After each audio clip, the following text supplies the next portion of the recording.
सुस्वागतम मित्रांनो. तर आजच्या भागामध्ये इकडे आता सत्य आणि मंजूचे भांडणं चालू असते, कारण ती आत्या घरात आली आहे आणि ती सारखं सत्याजवळ जाण्याचा प्रयत्न करते त्यावरून.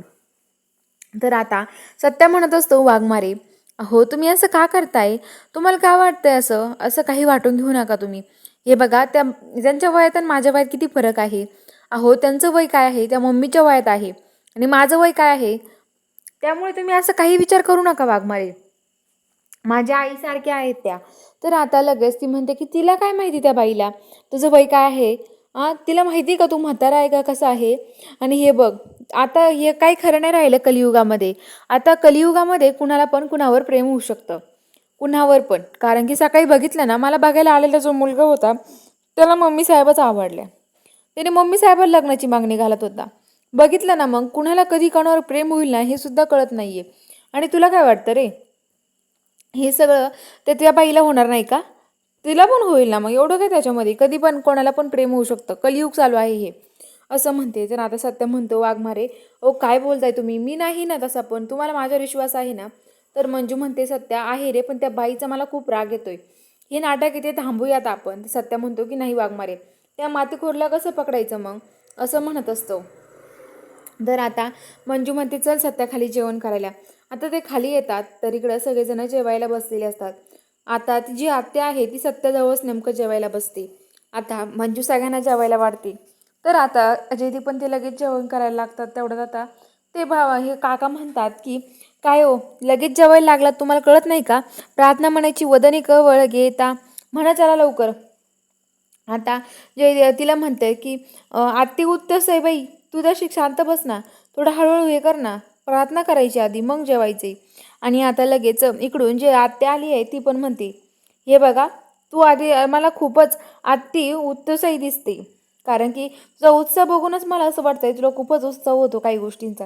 हे बघ, याच्यावर ताबा ठेवला पाहिजे, कसं वागते तू, असं म्हणते. तर आता सगळे जेवायला बसते. तेवढ्यात आता जी आत्याबाई आहे ती आत्याबाई आता हात घेते आणि त्या सत्याच्या हातावर हात ठेवायला लागते. तर आता सत्या घाबरतो, तर कापायला लागतो आणि तो हात काढून घेतो. मंजू हे सगळं बघते. मंजूला तर खूपच राग येत असतो. तर आता जी मंजू आहे तिला असं वाटतं की असं काय चाललं हिचंवालं. आणि आता सगळेजण जेवण करत असतात. तेवढ्यात अचानक जी बाई आहे आत्याबाई, ती आता सत्याच्या पाय दाबून ठेवते. त्याच्या पायाला तिंदच हे करते. तर मंजूला डाऊट येतो, म्हणून मंजू बघते. तर मंजू म्हणते हिचं काय चाललंय. मंजू आता त्या आत्याबाईला म्हणते, काय चाललंय तुमचं हे सगळं. अहो काय करताय, तुम्हाला कळतंय का? अहो तुमच्या पायाला काय खाजू येते का खालून? का त्याच्या पाय ठेवताय, तुम्हाला काही लागतंय का, असं म्हणत असते. तर ते म्हणते की नाही मला काही लागत नाहीये. हे बघा काय झालंय, काही नाही झालेलं, तुम्ही कशाला हे करताय, असं म्हणतात. तर आता लगेच जे काका आहेत ते म्हणतात की चला लग्नाचा विषय काढायचा का आता आपण. हे बघा, आता लग्नाची लवकरात लवकर सगळ्यांनी तयारी करा. मंजूला खूप राग येतो. मंजू सत्याच्या पायावर जोरात पाय देते. नंतर म्हणते हो हो चला, मला पण लग्नाची खूप हौस आली आहे, कारण की माझी पहिल्या लग्नात हौस नाही झाली, ह्या लग्नात हौस झाली पाहिजे. मला नवरदेव हत्तीवरून आलेला पाहिजे. हत्तीवरून जर नवरदेव आला ना मला तरच लग्न करेल, कारण की माझी हौस राहिली आहे तेवढी.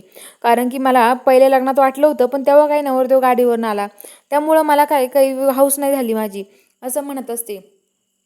तर आता लगेच सगळेजण म्हणतात की काय हे सगळं, तुम्हाला एवढी हौस आली का सुनबाई. तर आता लगेच मंजू म्हणते की हो मला खूप हौस आली आहे लग्नाची, असं म्हणत असते. आणि आता सत्याला खूप राग यायला लागतो. तर आता इकडे मंजू आता टेरेसवर येते. सत्य तिच्या मागे येतो आणि आता मंजू म्हणते सत्य तुझं हे काय चाललंय ना, बंद कर.